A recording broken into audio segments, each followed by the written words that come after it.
အဲ့ဒါလိုအာယုံယူပြီးတော့လားတန်ခါကိုလှူပါ၏ဆိုတာလှူပြအဲ့ဒါဆိုရင်တော့ကုသိုလ်ကသိကြီးပါတယ်နော်ဒါကြောင့်ဒီဝီစီကိစ္စဆရာတို့မရှိအောင်လုပ်ဖို့အရေးကြီးပါတယ်ပြီးတော့ဥဒ္ဒစ္စအာယုံအမျိုးမျိုးတို့စိတ်ပြလွေခြင်းသဘောတဲ့စိတ်ကနော်အာယုံအမျိုးမျိုးကိုအခုဒါစိတ်ကူလိုက်နောက်တစ်မျိုးစိတ်ကူလိုက်နောက်တစ်မျိုးစိတ်ကူလိုက်အဲ့တော့ဒီစိတ်ကအဲ့ဒီအာယုံမျိုးမျိုးစီတို့တို့ပြလွေနေတာဘာဖြစ်လို့လဲဥဒ္ဒစ္စတို့လို့ပြောတာအဲ့ဒါလို့ပြလွေနေကုသိုလ်အာယုံကိုမယူနိုင်ဘူးပေါ့ဗျာဆရာကပြီးတော့မှဟောနေပြီမဲ့အိမ်အကြောင်းကစဉ်းစားနေတယ်ကိုမိသားစုစဉ်းစားနေတယ်နော်တရားရောက်ကနေမကောင်းလို့သွားစဉ်းစားနေတယ်ဆရာပြောတာမကြားတော့ဘူးမကြားတော့ဘူးဆိုရင်ကုသိုလ်စိတ်မဖြစ်ဘူးပေါ့ကွာစိတ်ပူပန်နေတဲ့ဟာကဒါအကုသိုလ်စိတ်ပဲဖြစ်တယ်ကဲဆရာတို့အကုသိုလ်စိတ်12ပါးပြောလို့ပြီးသွားပါပြီအရင်ခံကတော့လောဘဒေါသမောဟပါပဲနော်အဲ့တော့ဒီလောဘဒေါသမောဟကတရဝါရီကိုနော်အများဆုံးခြေလေတဲ့တရားပဲဆရာတို့မွေးကလေးကဖရာရဲ့တရားသိမှမသိပဲဆရာတို့ဖရာတရားမသိရင်ဒီလောဘဒေါသမောဟရဲ့ခြေလေအောက်မှာပဲဆရာတို့ကတွားနေတာကုန်းကမောဟကအမှန်မသိအောင်ဖုံးတာတော့ဟာဒီကာမဂုဏ်အာယုန်ကြီးအမှန်တတ်မဲ့စရာဖြစ်လိုချင်စရာကောင်းတယ်ဆိုတော့လောဘစိတ်ကဖြစ်နေတော့အဲ့ဒီလောဘစိတ်နဲ့ပဲဟာငါပညာကြိုးစားတင်မယ်ကြိုးစားတင်မှငါအလုပ်ကောင်းကောင်းရပြီတင်ပိဿံများများရမယ်နေကောင်းနေဒါဆရာဥတီချက်ကတော့ဒါပဲကာမဂုဏ်ခံစားမှုပဲနော်ခံစားမှုပဲအခုခေတ်လူငယ်လူရွယ်တွေရှာချိလိုက်နော်ဆရာတို့မှာဒီဂျပန်တို့နော်ဒီစင်ကာပူတို့မလေးရှားတို့ချိလိုက်ပါသူတို့ရဲ့ရွယ်ချက်ကပါလေအဲ့တော့ဟာပညာလေးသင်မယ်အလုပ်ကောင်းကောင်းနေရအောင်ရှာအလုပ်ဝင်မှန်ရရင်ငါချစ်သူကအိမ်တော်ပြုတ်မယ်အိမ်တော်ပြုတ်ရင်အိမ်နဲ့ကားနဲ့ဘာနဲ့ကြာကြာနာနာနေမယ်ပြောနေမယ်ဒါပဲဒါဆိုရင်ဘဝပြီးပြီဆိုတော့အဲ့တော့ဆရာတို့ဖရာတရားကြည့်တဲ့ခါကျတော့လောဘဒေါသမောဟအောက်နေပဲနေဖို့လောက်ပဲဆိုတော့နော်တကယ်သူ့ရဲ့ဘဝမမြတ်ဘူးတကယ်ချမ်းသာစစ်တဲ့သူမရဘူးနော်မရဘူးဆိုသေသွားရင်ဘယ်သွားမလဲအပေပဲတော့ဖရာကသူပြောလိုက်တဲ့စကားသိကောင်းတယ်ဗျာပါပသမိန်ရမတိမနောနော်ပါပသမိန်တဲ့မကောင်းမှုမှမွေ့လျော်တယ်တဲ့ပါပသမိန်ရမတိမနောအဲ့ဒီစိတ်မနောဆိုစိတ်ကအဲ့ဒီမကောင်းမှုမှမွေ့လျော်တယ်တဲ့အဲ့တော့မကောင်းမှုမှမွေ့လျော်တယ်ဆိုတာအဲ့ဒါကအကုသိုလ်စိတ်တွေနဲ့မွေ့လျော်နေတာပဲနော်ဒီကာမဂုဏ်အာယုန်တွေမွေ့လျော်နေတယ်ဆိုတဲ့ဟာဒါလောဘမှုစိတ်ဒေါသမှုစိတ်တွေနဲ့နော်ဆရာတို့မွေ့လျော်နေတော့အဲ့ဒါမကောင်းမှုနဲ့မွေ့လျော်နေတာပဲအဲ့တော့နော်ဆရာတို့ကဝက်ကြတော့ကနော်သူကဒီဘွက်တွေရှုပ်ဘွက်တွေမစင်ပင်ဘုတ်မှာသူကမွေ့လျော်နေတာပဲဒါကကောင်းတယ်လို့သူထင်နေတော့ဟာဒီမစင်နေစားရတာပဲသူကပြောတာပဲပြောနေတာပဲအဲ့တော့သူကကောင်းတယ်သူထင်နေတာပဲဆရာတို့လည်းပဲခုနကလိုကာမဂုဏ်အာယုန်တွေကကောင်းတယ်ထင်ပြီးတော့ဟာရုပ်ရှင်ကြည့်နေရတာနော်ဘောပွဲကြည့်နေရတာဒါတွေကောင်းတယ်လို့ပဲဆရာတို့ကထင်နေတာကိုအဲ့တော့ဒါနဲ့ပဲမွေ့လျော်နေတာအဲ့ဒါလို့မွေ့လျော်တဲ့တွေ့နော်ဖခင်ကနခတိခသုတ်မှာမြေမှုတ်အနေငယ်လက်သေးပေါ်လက်မပေါ်တင်ပြီးတော့မိတာအဲ့တော့ချစ်သားတို့ငါလက်သေးပေါ်ကသဲပွေးအရေးအတွက်နဲ့ဒီကဘာမြေကြီးမှာရှိတဲ့သဲပွေးအရေးအတွက်ဘယ်ဟာပူများသလဲဟာအရှင်ပြလက်သေးပေါ်မှာသဲပွေးနည်းနည်းလေးပါကဘာမြေကြီးမှာရှိတဲ့သဲပွေးအဆများစွာပူများပါတယ်ဗျာအေးချစ်သားတို့တရဝါတွေသေတဲ့အခါတဲ့တရဝါဆိုတော့အလုံးပေါ့ဗျာလူနတ်ဗျမအလုံးတိရစ္ဆာန်တွေအပါဝင်ပေါ့သေသွားလို့သူဂတိဘုံမှာဖြစ်တဲ့တရဝါသူဂတိဘုံဆိုတာလူဘုံနတ်ဘုံဗျမဘုံသူဂတိဘုံခေါ်တယ်အဲ့ဒီသူဂတိဘုံမှာဖြစ်တဲ့တရဝါအရေးအတွက်ကငါလက်သေးပေါ်ကသဲပွေးအရေးအတွက်လောက်ရှိရင်တဲ့အပေလေးဘုံမှာဖြစ်တဲ့တရဝါကကဘာမြေကြီးမှာရှိတဲ့သဲပွေးထက်မကများတယ်အဲ့ဒါကြောင့်နော်ဆရာတို့ကအဲ့တော့ဒါဘာကြောက်လဲဆိုတော့ကိုကပါပသမိန်ရမတိမနောပဲစိတ်ကမကောင်းမှုမှာပဲမွေးလျော်နေတဲ့အတွက်ကြောင့်သိရင်အဲ့ဒါအပေပဲဗျအပေပဲသွားနေကြတာမသိလို့နော်မသိလို့ဒါကြောင့်ဆရာတို့ကနော်ဒီအကုသိုလ်တွေဖြစ်သွားတာသိပြီးရင်တော့မဖြစ်အောင်ကိုကနေတတ်ဖို့ကကိုကုသိုလ်စိတ်တွေဖြစ်အောင်လုပ်အောင်ပေါ့ဗျာကဲဆရာတို့တည်းဆက်လိုက်မယ်စာမျက်နှာ39ကအဟိတ်စိတ်18ပါတဲ့အဟိတ်ဆိုတာဟိတ်မပါတဲ့စိတ်လို့အဓိပ္ပာယ်ရပါတယ်အဲ့ဒီ1နဲ့3အောက်မှာဟိတ်ရဲ့အဓိပ္ပာယ်ဆရာတို့ပေးထားပါတယ်ဟိတ်ဆိုတာပါဠိမူရင်းကဟေတုန နော်မြန်မာကဟိတ်လို့ခေါ်လိုက်တယ်ဟေတုဆိုတာအကြောင်းတရားဝါအရင်မြတ်တပွဲကျေးဇူးပြုတတ်တဲ့တရားတဲ့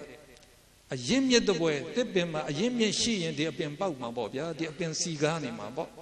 ဒီအတိုင်းပဲဒီဟိတ်ရှိနေမှာလောဘရှိရင်လောဘမှုစိတ်ဖြစ်လိမ့်မယ်ဒေါသရှိရင်ဒေါသမှုစိတ်ဖြစ်လိမ့်မယ်အဲ့ဒီဟိတ်တွေအောက်မှာဆရာတို့ပြီးထားပါတယ်အကုသိုလ်ဟိတ်၃ပါးကလောဘဒေါသမောဟဖြစ်ပါတယ်တဲ့အဲ့တော့အကုသိုလ်ဟိတ်ဆိုတော့အကုသိုလ်အရင်မြတ်မကောင်းမှုအလုံးရဲ့အရင်မြတ်ကလောဘဒေါသမောဟပါပဲတဲ့သိမှန်နေတော့နော်ဆရာတို့တကယ်ဆင်ញင်လိုက်တော့ဘုရားရဲ့တရားသိမှန်နေဗျာနော်ဒီကဘာကြီးမှာတခါတဲ့ဒီမတရားမှုတွေမကောင်းမှုတွေဆိုးသွင်းမိုက်မဲမှုတွေအများကြီးဖြစ်နေတာဘာကြောင့်လဲအဲ့တော့ပြန်စစ်လိုက်ရင်လောဘဒေါသမောဟပဲနော်မောဟကောင်းတာမကောင်းတာသိမှမသိပဲမသိရင်ကုသိုလ်အကုသိုလ်မသိဘူးမသိရင်အဲ့ဒါအကုသိုလ်ကိုပဲအကောင်းထင်ပြီးတော့အကုသိုလ်အလုပ်ပဲလုပ်နေတယ်ဗျာကဲဆရာတို့ကုသိုလ်ဟိတ်၃ပါးကတော့အလောဘအဒေါသအမောဟဒါကြောင့်လောဘဒေါသမောဟအရင်ခံလိုက်ရင်အဲ့ဒါအကုသိုလ်စိတ်ဖြစ်တာပဲအလောဘအဒေါသအမောဟအရင်ခံလိုက်ရင်ကုသိုလ်စိတ်တွေဖြစ်ပါတယ်အခုဆရာတို့ပြောတဲ့အဟိတ်စိတ်ကအဲ့ဒီဟိတ်တွေတစ်ခုမှမပါတဲ့စိတ်တွေတဲ့ကဲဘာစိတ်တွေလဲဆိုတော့အပေါ်မှာ1နဲ့3ပေးထားပါတယ်အကုသလဝိပဿိ9ပါးတဲ့အဟိတ်ကုသလဝိပဿိ10ပါးအဟိတ်ကရိယာစိတ်3ပါးအဲ့တော့ပထမတစုဆရာတို့အောက်မှာခေါင်းစဉ်ပြန်ယူတယ်အကုသလဝိပဿိ9ပါးတဲ့အကုသလဆိုတာအကုသိုလ်လို့သိပါဝိပက်ဆိုတာလေဆရာတို့မူရင်းပါဠိဝိပါကနော်ဝိပါကကိုဝိပက်လို့ဆရာတို့မြန်မာလုတ်လိုက်တယ်အဲ့ဒါအကျိုးတရားအကုသိုလ်ရဲ့အကျိုးတရားဆိုတော့ဆရာတို့အတိတ်ဘဝတွေမှာနော်ဆရာတို့ဗုဒ္ဓဘာသာမှာကဆရာတို့ဘဝတွေဖြစ်ခဲ့တာမရည်တွက်နိုင်ခဲ့ဘူးလို့ဘုရားတလူပြောတာဆရာတို့ဖြစ်ပြီးတဲ့ဘဝတွေမရည်တွက်နိုင်ဘူးနော်တရဝါဒီရဲ့အစမူလတော့မစင်စားနဲ့အစကိုရှာမတွေ့နိုင်ဘူးတဲ့နော်ဖြစ်ခဲ့တဲ့ဘဝတွေအင်မတန်များတာဘလောက်များသလဲနော်တိရဲ့သားသမီးတွေဥပမာသေလို့သင်ငိုကြွေးကြရတဲ့မြစ်ရည်တွေစုလိုက်ရင်တဲ့ဒီဘဝတွေမှာနော်ကိုယ့်ရဲ့အဲ့လိုသားသမီးတွေသေလို့ငိုခဲ့တဲ့မြစ်ရည်တွေစုလိုက်ရင်သမုဒ္ဒရာ၄စင်းမှာရှိတဲ့သမုဒ္ဒရာရည်ထက်များလိမ့်မယ်တဲ့ဗျအဲ့တော့ဒီလိုကြည့်လိုက်ရင်ဘဝတွေအမှန်များတယ်ဆိုတော့ဇာတို့မြင်တာပေါ့ဗျအဲ့ဒီဘဝတစ်လျှောက်လုံးမှာဒီလောဘဒေါသမောဟတွေအမြင်ဇာတို့စိတ်ကိုလွှမ်းမိုးခဲ့တာဗျာနော်လွှမ်းမိုးခဲ့တဲ့တော့ဇာတို့ကလည်းမကောင်းမှုတွေမလုပ်ခဲ့ဘူးလားဗျာလုပ်ခဲ့တယ်နော်အခုလိုဘုရားသာသနာနဲ့စုံတဲ့ခါကျတော့လေကုသိုလ်ကောင်းမှုတွေလည်းလုပ်ဖြစ်သွားတာပေါ့ဗျာနော်အဲ့တော့ဆရာတို့ကအဲ့ဒီအတိတ်ကလှုပ်ထားတဲ့အကုသိုလ်မကောင်းမှုတွေကြောင့်အကုသိုလ်မကောင်းမှုလုပ်ရင်အကုသိုလ်စိတ်တွေကြည်သိမ့်ချီဖြစ်လိမ့်မယ်ဒီစိတ်တွေချုပ်သွားတဲ့ခါကျရင်အကုသိုလ်ကံတတ္တိတွေခြံရစ်တယ်သူတို့ရဲ့အစွမ်းတတ္တိတွေကံအနေနဲ့ခြံရစ်တယ်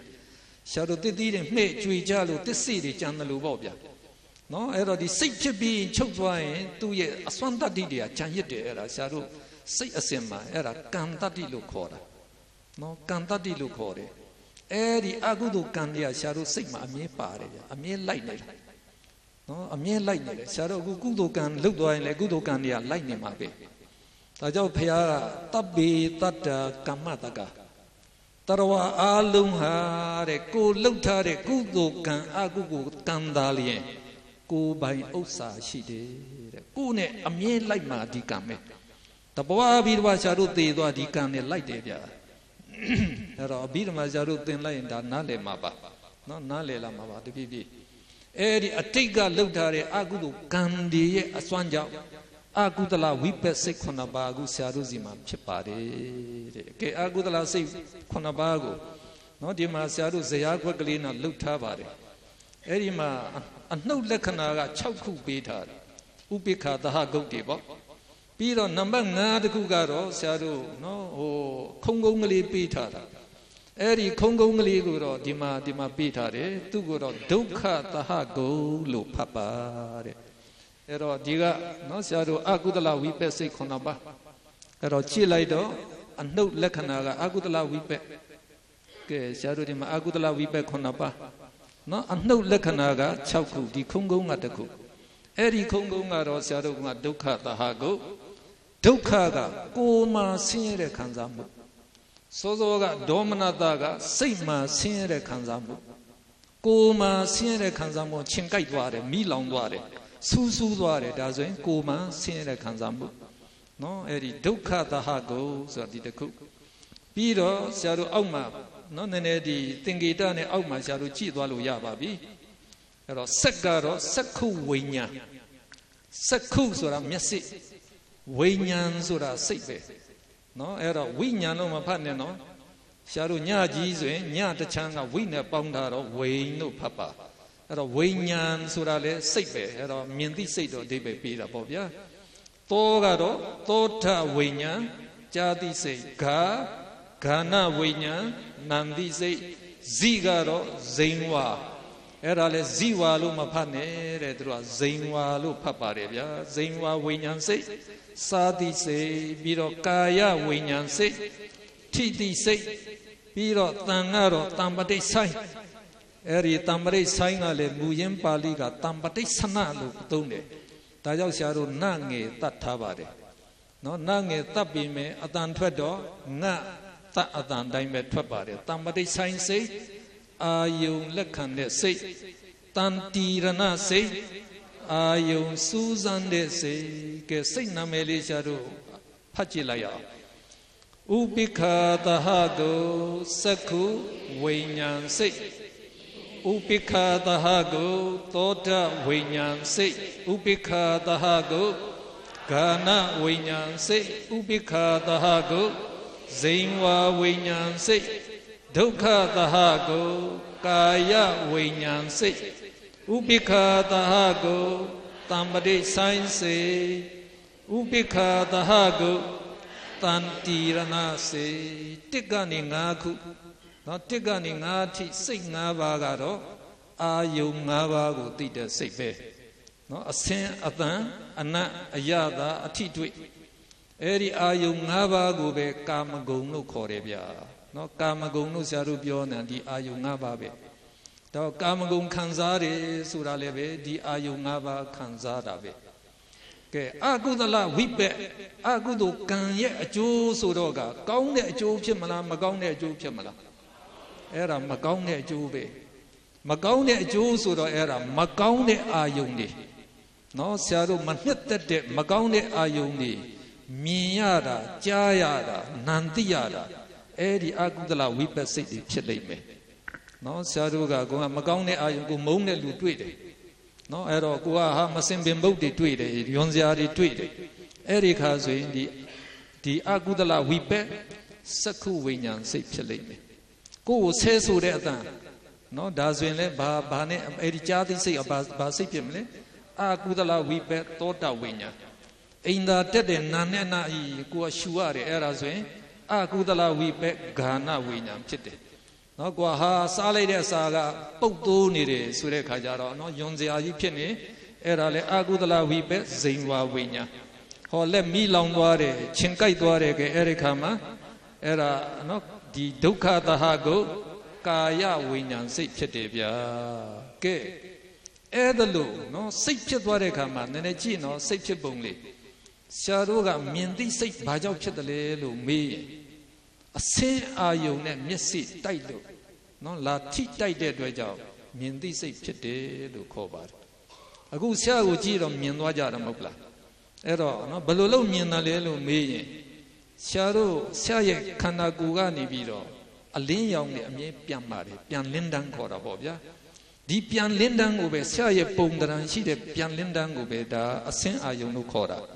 အဲ့ဒီပြန်လင်းတန်းကောင်ကိုမျက်စိအကြည်ရုပ်ခေါ်တယ်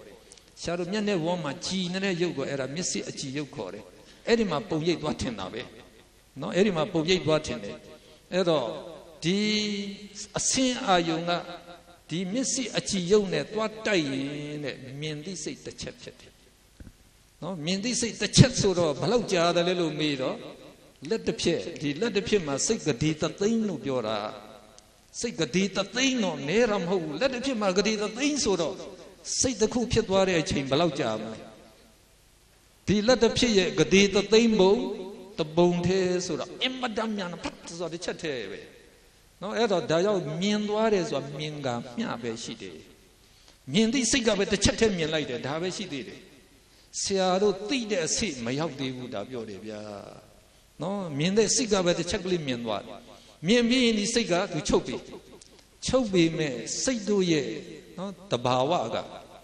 သူမြင်ထားတဲ့အာယုံကိုနောက်စိတ်ကိုလက်စိတ်ကမ်းတယ်ဗျာ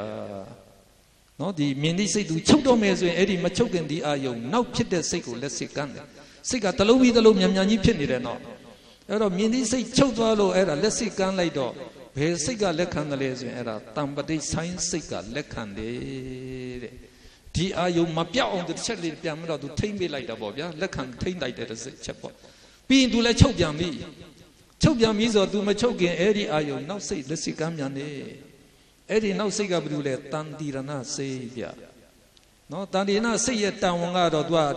ဒီစိတ်ကိုဒီအာယုံယူယုံနေမကဘူး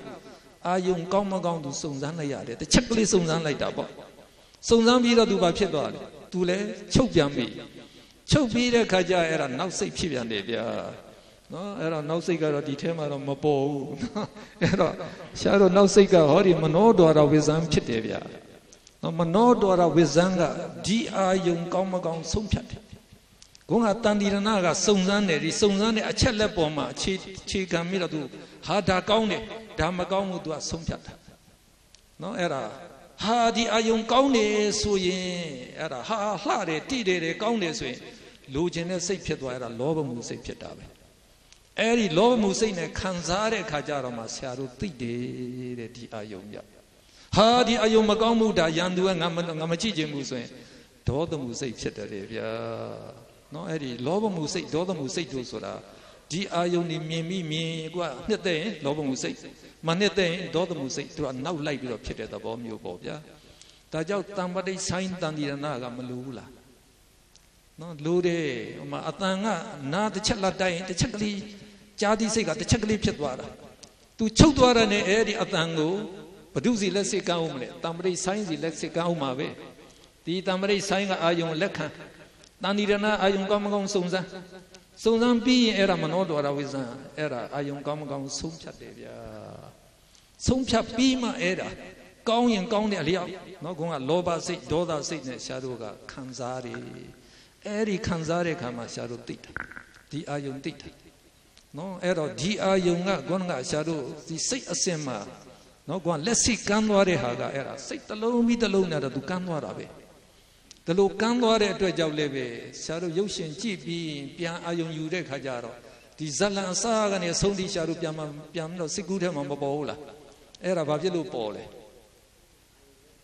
အဲ့ဒါဂုံကပဲဂုံကဒီမြင်တဲ့အာယုံကြားတဲ့အာယုံတွေကို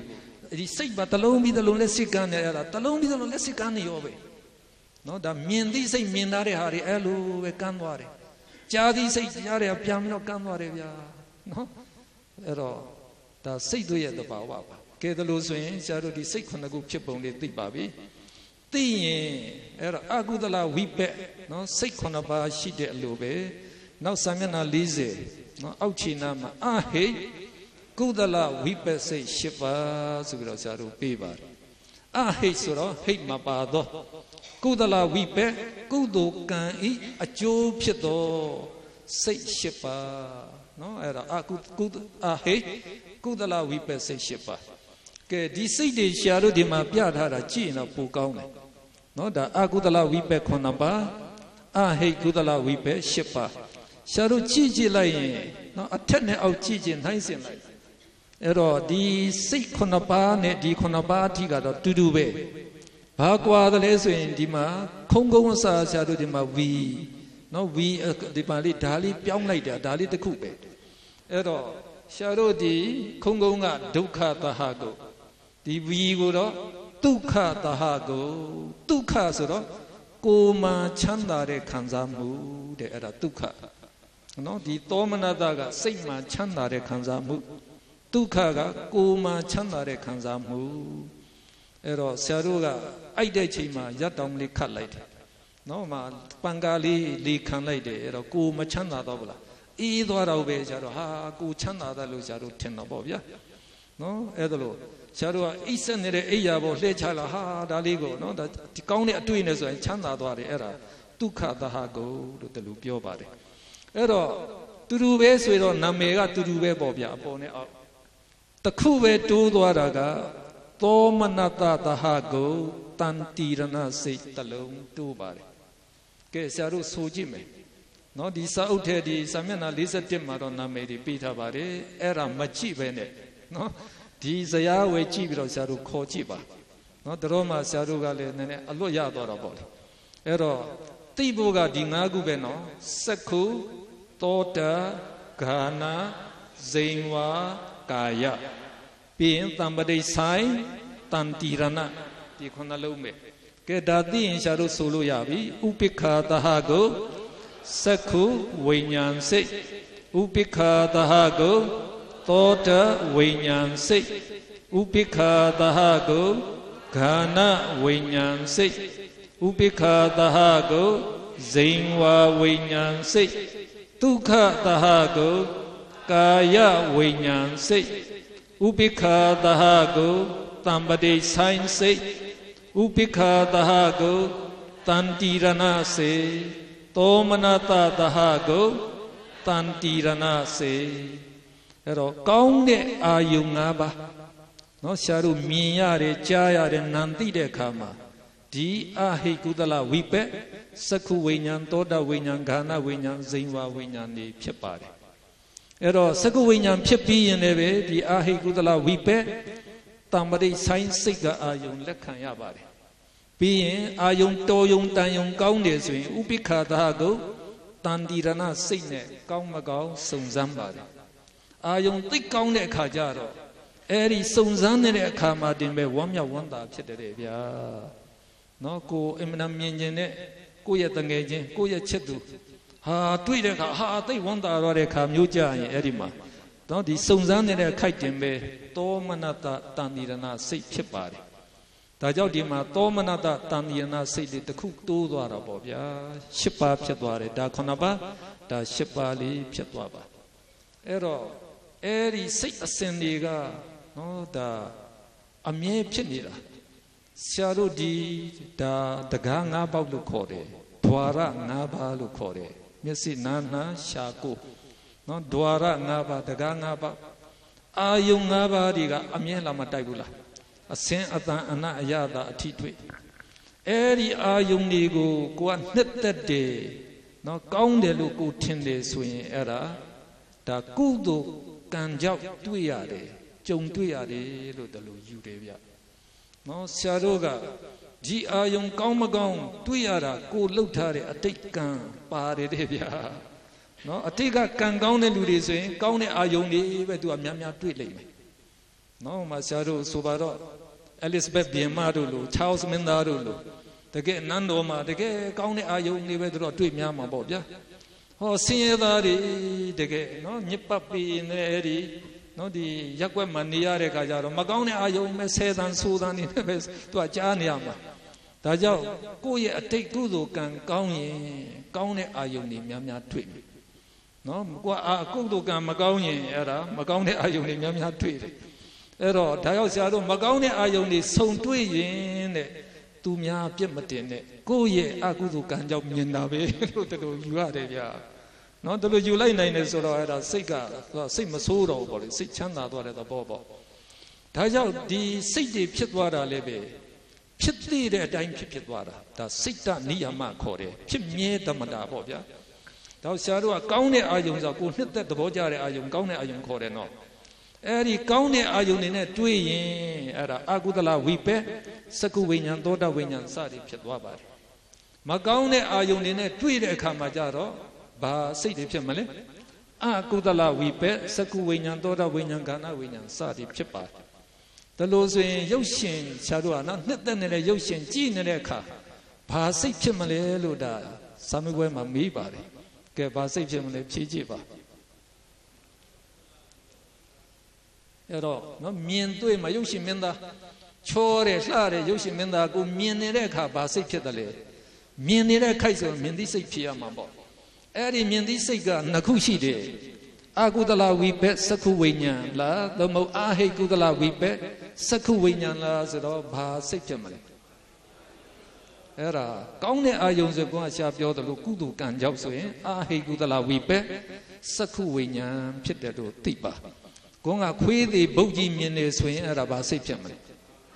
အာကုသလဝိပက်စက္ခုဝိညာဉ်တချင်းတန်တာရတဲ့တချင်းတန်နားထောင်ကြားနာနေတဲ့အခါဘာစိတ်ဖြစ်မလဲအာဟိကုသလဝိပက်သောတဝိညာဉ်ကိုကစူညံတန်တွေကိုကြားနေရမကြိုက်တဲ့စူညံတန်တွေကြားနေရရင်အဲ့ဒါဘာစိတ်ဖြစ်အာကုသလဝိပက်သောတဝိညာဉ်ရေမွေးနာတာနန်းရှုနေတဲ့အခါဟာကွာနှစ်သက်သွားတယ်ဒါဘာစိတ်ဖြစ်မလဲအာဟိကုသလဝိပက်ကာဏဝိညာဉ်အိုက်စခရင်အရာသာရှိကိုစားနေတဲ့အခါဟာနှစ်သက်စားနေတဲ့အခါကဲဘာစိတ်ဖြစ်မလဲအာဟိကုသလဝိပက်ဇိန်ဝါဝိညာဉ်ကွာလက်မီးလောင်သွားတဲ့အခါဘာစိတ်ဖြစ်မလဲအဲ့ဒါကြတော့အကုသလဝိပက်ဒုက္ခသဟကုကာယဝိညာဉ်စေကဲဒီလောက်စင်တော့ရပါပြီအဲ့တော့ဒီစိတ်တွေကဆရာတို့မှာအမြဲဖြစ်နေတဲ့စိတ်တွေနော်အဲ့တော့ဆရာတို့ဒီအခုဖြစ်သွားတဲ့ဒီမှာစိတ်ကအလုံးပဲနှစ်ပါးရှိတယ်လေ9နဲ့10ပေါင်းတော့15ပါးပေါ့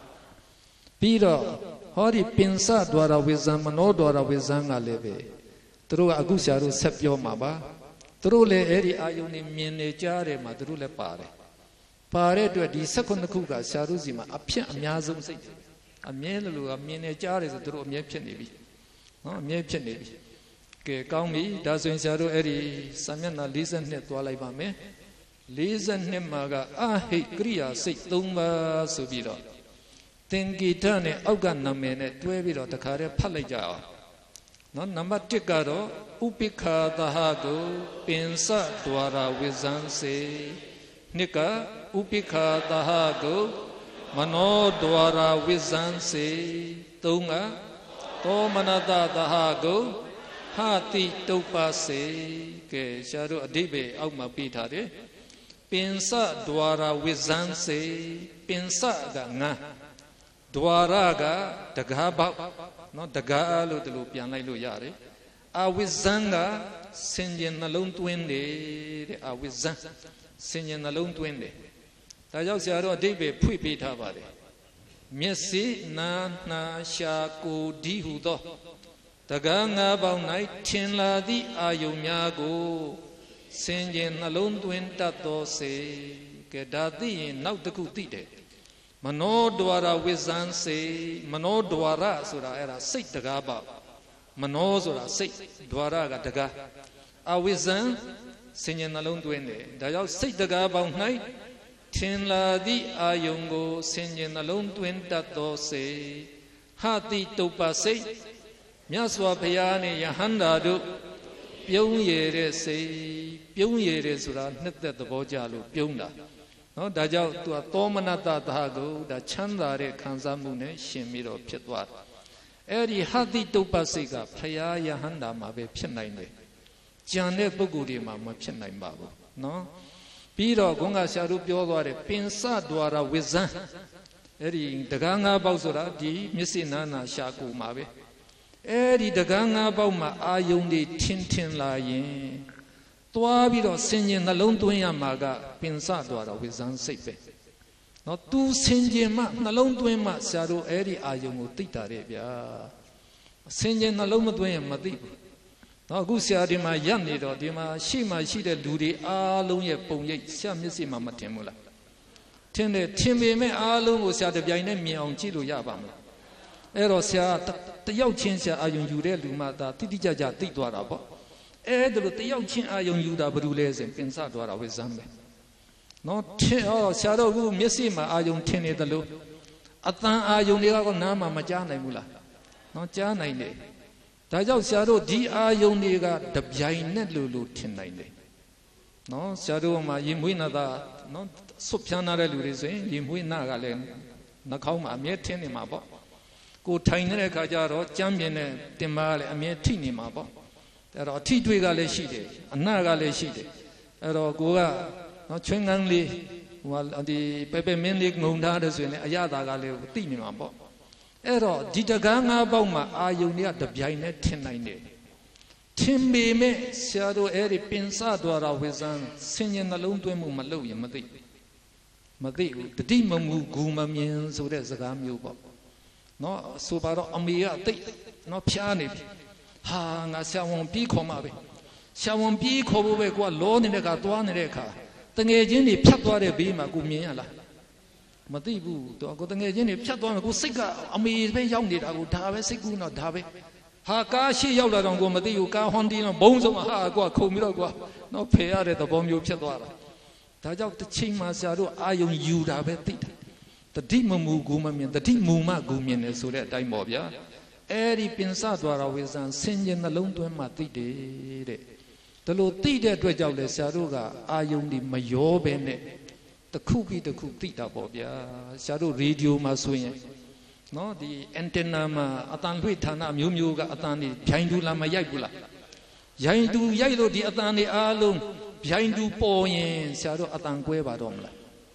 ရှုပ်ကုန်မှာပေါ့တယ်လီဗီရှင်းမှာလည်းဒီအတိုင်းပဲအန်တင်နာမှာနော်ဒီအတန်လွှင့်ဌာနနှစ်ခုသုံးခုကမြောက်ဒီရောဒီမြန်မာနော်အတန်လွှင့်ဌာနကရောဗျိုင်းတူသောပေါ်ရောသွားရင်ဆရာတို့ဘာမှမသိတော့ဒါကြောင့်တစ်ခုစီသိဖို့ဆိုတာဆရာတို့အန်တန်ဒီနော်ဒီလှိုင်းလျာရွေးတဲ့ကိရိယာပေါ့ဗျာဒါလေးနဲ့ဆရာတို့ကတစ်ခုချင်းလိုက်ရွေးရတယ်ဒီတိုင်းပဲဒီမှာပင်စသွားတာဝိဇ္ဇံတစ်ခုချင်းရွေးပြီးလို့ဆရာတို့တစ်ခုချင်းသိတာပါဒါကြောင့်ပင်စသွားတာဝိဇ္ဇံနဲ့အကြီးကြီးတာပဲလို့တာပဲပြီးတော့မနောသွားတာဝိဇ္ဇံမနောသွားတာမှာအာယုံထင်နေဆိုအဲ့ဒါစိတ်ကူးအာယုံတွေစိတ်ကူးအာယုံတွေကမျက်စိနာနာရှာကိုမှမထင်ဘူးအဲ့ဒါစိတ်အာယုံမှာကိုကနော်ကိုမြင်ပြီးတော့ကိုယ်တငယ်ချင်းကိုစဉ်းစားတယ်ရုပ်ရှင်ကြည့်ထားတာပြန်စဉ်းစားတယ်ဆိုအဲ့ဒါစိတ်မှာကစောစောမြင်သားတွေကဒီမှာကြံရစ်နေလို့အဲ့ဒါပြန်ကြည့်တာနော်ဆရာတို့ဗီဒီယိုရိုက်ပြီးရင်ဒါပြန်ဖွင့်ကြည့်တယ်လို့ပဲစိတ်မှာဒီမှတ်တမ်းတွေအကုန်ကြမ်းနေတာအဲ့ဒါလေးပြန်ပြီးတော့အာယုံယူနေကိုပြန်မြင်တယ်ဆိုတာဒါမနောဒွါရမှာအာယုံထင်တယ်ကဲနော်ဆရာတို့မဟာကုသိုလ်စိတ်၈ပါးနည်းနည်းပဲပြောလိုက်ခြင်းတယ်ဆရာတို့43မှာကကာမသောဗနာစိတ်24ပါးလို့အဲ့တော့ဒီမှာဆရာတို့ကြည့်လိုက်ရင်အကုသိုလ်စိတ်12ပါးနဲ့အဟိတ်စိတ်18ပါးခုဆရာတို့ပြောပြီးသွားတော့ပေါ့ဗျာအဲ့ဒီ30ကိုအသောဗနာစိတ်တဲ့အသောဗနာဆိုတာမတိတယ်သောစိတ်တဲ့အဲ့တော့ဘာဖြစ်လို့မတိတယ်တဲ့လဲအကုသိုလ်အပြစ်ရှိတော့မတိတယ်ဘူးအဟိတ်စိတ်တွေကလှတဲ့ကောင်းတဲ့ဟိတ်တွေမရှင်လို့မတိတယ်ဘူးလို့တို့လိုယူပါတယ်သူတို့ကယုံညတဲ့စိတ်တွေမဟုတ်ဘူးနော်ဒီအဟိတ်စိတ်တွေကတော့အာယုံ၅ပါးကိုသိအောင်ဖြစ်ပေးနေရတဲ့စိတ်တွေဖရာယဟန္တာမှာလည်းဖြစ်တာပဲဒီစိတ်တွေနော်ဖရာယဟန္တာမှာလည်းဒီမြင်သိစိတ်ကြားသိစိတ်တွေမဖြစ်ဘူးလားဖြစ်တာပဲနော်ဖြစ်ပေမဲ့သူတို့ကတော့အသောဗနာစိတ်ထဲမှာထည့်လိုက်တယ်အဲ့တော့ကြံတဲ့စိတ်တွေအားလုံးကသောဗနာတိတယ်တဲ့စိတ်တွေဖြစ်သွားတယ်ဗျာနော်တိတယ်တဲ့စိတ်တွေအဲ့တော့စာမျက်နှာ43မှာဆရာတို့ပေးထားတာကာမသောဗနာစိတ်24ပါးရှိတယ်တဲ့ကာမဘုံမှာအများအဖြစ်ဖြစ်တတ်တဲ့တိတယ်တဲ့စိတ်တွေအဲ့ဒီအ ਨੇ ကမဟာကုသိုလ်စိတ်ကတော့10ပါးတဲ့မဟာကုသိုလ်စိတ်ကဘယ်ပုဂ္ဂိုလ်မှာဖြစ်တယ်လဲလို့မေးရင်ယဟန္တာမဟုတ်သေးတဲ့ပုဂ္ဂိုလ်တွေကုသိုလ်ကောင်းမှုပြုတဲ့အခါမှာအဲ့ဒီမဟာကုသိုလ်စိတ်ဖြစ်တယ်ဗျာနော်ကုသိုလ်ကောင်းမှုဆိုရင်ဆရာတို့ကဒါနသီလဘာဝနာလို့သိပါ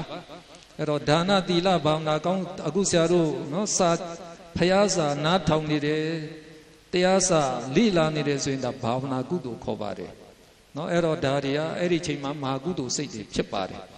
ပြီးတော့မဟာဝိပဿနာစိတ်၈ပါးကရှေးကုသိုလ်ကံရဲ့အကျိုးဖြစ်တဲ့စိတ်ပဲနော်သူလေဒါကုသလဝိပဿနာစိတ်ပဲကုသိုလ်ရဲ့အကျိုးဖြစ်တဲ့စိတ်မဟာကရိယာစိတ်၈ပါးကတော့ယဟန္တာတွေကုသိုလ်ပြုတဲ့ကဖြစ်တဲ့စိတ်တဲ့ယဟန္တာတွေကြတော့ကုသိုလ်ကောင်းမှုလေသူတို့လုပ်ပါတယ်နော်တရားဟောတယ်တရားအာယုံယူတယ်မေတ္တာပို့တယ်စသည်ဖြင့်အဲ့ဒီအလုပ်တွေကကောင်းတဲ့အလုပ်တွေဖြစ်လို့လုပ်တာတဲ့လုပ်ပြီးတော့လည်းပဲဘာမှမမျှော်လင့်မတောက်တာဘာဖြစ်လို့လဲသူတို့စီမှာလောဘဒေါသမောဟမရှိတော့ဘူးနော်အဲ့တော့ကောင်းလို့လုပ်တည်လို့လုပ်လိုက်တာပဲဘာမှမမျှော်လင့်တဲ့အတွက်အဲ့ဒါပြုခံမြသဘောပဲတဲ့ကရိယာစိတ်ဆိုတာပြုခံမြသဘော ပြုတ်ပြီးရင်ကံတတ္တိမကြံရစ်ဘူးတဲ့ဒါကြောင့်ယဟန္တာတွေကြတော့သူတို့ကုသိုလ်ကောင်းမှုလုပ်ရင်မဟာကုသိုလ်စိတ်မဖြစ်ဘူးမဟာကရိယာစိတ်ပဲဖြစ်သွားတယ်ဆရာတွေတို့ကတော့နော်ဆရာတို့ကတော့ကုသိုလ်ကောင်းမှုလုပ်ရင်တော့ဒါကုသိုလ်ကောင်းမှုရဲ့အကျိုးကိုမျှော်လင့်တာကိုအ ਨੇ ဆုံးတော့နိဗ္ဗာန်ရဲ့အကျိုးမျှော်လင့်တာပေါ့ဗျာဒါကြောင့်နော်ဆရာတို့ကမဟာကုသိုလ်စိတ်ကံတတ္တိကြံရစ်တယ်အဲ့တော့မဟာဝိပက်ကအဲ့ဒီကုသိုလ်ကံရဲ့အကျိုးပဲဒီအတိတ်ကလှုပ်ထားတဲ့ကုသိုလ်ကံရဲ့အကျိုးကြောင့်ဆရာတို့ကဒီအဟိတ်ကုသလဝိပက်၈ပါးလဲရတယ်ပြီးတော့ဒီမဟာဝိပက်၈ပါးလဲရတယ်ဗျာအကျိုးက2မျိုးရပါတယ်ကဲအဲ့ဒီမဟာကုသိုလ်စိတ်၈ပါးကနော်ဆရာတို့သင်္ကေတပြီးထားတာလောဘမှုစိတ်အတိုင်းဒါကြောင့်နာမည်ခေါ်တဲ့အခါကျတော့လည်းပဲဆရာတို့ဒီအတိုင်းပဲခေါ်တယ်ဒိဋ္ဌိနေရာမှာဆရာတို့ညာနာလို့ပြောင်းလိုက်တာတခုပဲဒီမှာကပိုကောင်းတယ်ဒီထဲကဇရာထဲမှာနော်ညာနာလို့ဆရာတို့လုပ်တယ်အဲ့တော့ကုသိုလ်ကောင်းမှုလုပ်တဲ့အခါဝမ်းမြောက်ဝမ်းသာလုပ်ရင်ဘာဖြစ်မလဲသောမနတသဟာကုစိတ်ဖြစ်မယ်ဝမ်းမြောက်ဝမ်းသာမဖြစ်ဘူးဝတ်ချီတန်းကြီးပဲလုပ်သွားရင်ဥပိ္ခာသဟာကုဖြစ်မယ်ပြီးတော့ညာနာတမ္မယုတ်ဆိုတာအဲ့ဒါကံကိုင်းအကျိုးကိုသိတဲ့ညာကံကိုင်းအကျိုးသိတဲ့ညာရှင်ပြီးတော့လုပ်ရင်ညာနာတမ္မယုတ်ကံကိုင်းအကျိုးမသိဘူးเนาะဒီတိုင်းပဲလှုပ်လိုက်တယ်ဆိုရင်ညာနာဝိပယုတ်ပြီးတော့ဘယ်သူမှမတိုက်တွန်းဘူးကိုယ်လိုလှုပ်တယ်ဆိုရင်အသင်္ခါရိကတိုက်တွန်းတဲ့အတွက်လှုပ်ရင်သသင်္ခါရိကကဲဒါလို့ဆိုရင်နာမည်လေးဖတ်ပြီးတော့ဆရာတို့ကြက်လိုက်ပါမယ်အောက်ကနာမည်လေးဖတ်လိုက်မယ်သောမနတသဟကုညာနာတမ္ပယုတ်အသင်္ခါရိကစိတ်တေသသင်္ခါရိကစိတ်တေသောမနတသဟကုညာနာဝိပယုတ်အသင်္ခါရိကစိတ်တေသသင်္ခါရိကစိတ်တေဥပိ္ခာသဟကုညာနာတမ္ပယုတ်အသင်္ခါရိကစိတ်တေသသင်္ခါရိကစိတ်တေဥပိ္ခာသဟကုညာနာဝိပယုတ်အသင်္ခါရိကစိတ်တေသသင်္ခါရိကစိတ်တေကဲဒီနေ့တော့ဆရာတို့ဒီတင်ပဲနားလိုက်ပါမယ်မနေ့ပန်ကြတော့အဲ့ဒါနဲ့ပတ်သက်တော့မေးရင်တော့ဖြေတတ်ရမယ်နော်ဆရာတို့ဆိုရင်လည်းပဲဆိုတတ်ရမယ်နော်ကဲဆရာတို့နော်ဒီကုသိုလ်ကောင်းမှုတွေအများကြီးဆရာတို့နော်ပြုလုပ်ရရှိသွားပါပြီဆရာတို့ဗုဒ္ဓဘာသာမှာကုသိုလ်ကောင်းမှုပြုပြီးရင်အမျှဝေနိုင်တယ်ဆိုရင်ကိုယ့်အတွက်လည်းကုသိုလ်တူတယ်နော်ကြံတဲ့တရားဝါတွေလည်းကုသိုလ်ရသွားတာအကျိုးများပါတယ်ဒါကြောင့်ဆရာတို့နော်ဣမာယဓမ္မနုဓမ္မပฏิပတ္တိယနဲ့ဖျားရှိခိုးပြီးတော့အမျှဝေမယ်ဣမာယဓမ္မနုဓမ္မပฏิပတ္တိယဗုဒ္ဓံပုဇေမိဣမာယဓမ္မနုဓမ္မပฏิပတ္တိယဓမ္မံပုဇေမိဣမာယဓမ္မနုဓမ္မပฏิပတ္တိယသံဃံပုဇေမိဣမာယဓမ္မနုဓမ္မပฏิပတ္တိယဤလောကုတ္တရာတရားကိုယ်ပါအားလျော်သောခြေဝပฏิပါဖြင့်ဗုဒ္ဓံမြတ်စွာဘုရားကိုဓမ္မံတရားတော်မြတ်ကိုသံဃံသံဃာတော်မြတ်ကိုပူဇေမိပူဇော်ပါ၏အရှင်မယားဤသို့ပြုရာမြတ်ပုံညာကိုကြည်သာမြင်ကောင်းမျက်မောတောင်ဥမကကျူသာကျေးဇူးအရှင်မွေမိခင်နှင့်ဖခင်တို့အားယာညာပါစေအမြဝေဤမသွေနေသဤကာယကိုသောက်တာပေတကိုဆောင်နာလေမလစေယပေဝေငါဤမိတ္တဆွေညာဆရာသမဘူဝကသယမယာဇာဒေဝယခအိန္ဒဘုံမကာသနာအတုမ၍အမြတ်ပုံညာကုသလကို Yaja Basi Amya We Tapi Tatawahu Nana Loka Ananda Dwim Mapya Singha Tatawata Bungovani Vainyana Titi Tishi Konaba Myaswa Lonzong Bondong Zeti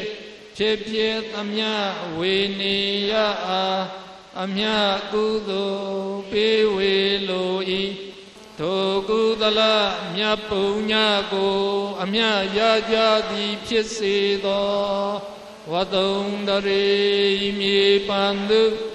Tila Tule Tete Amu Dizedo Alung Jaja Tamya Amya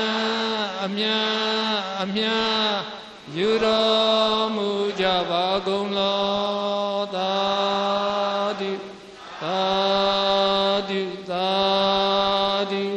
Alung Jaja Tamya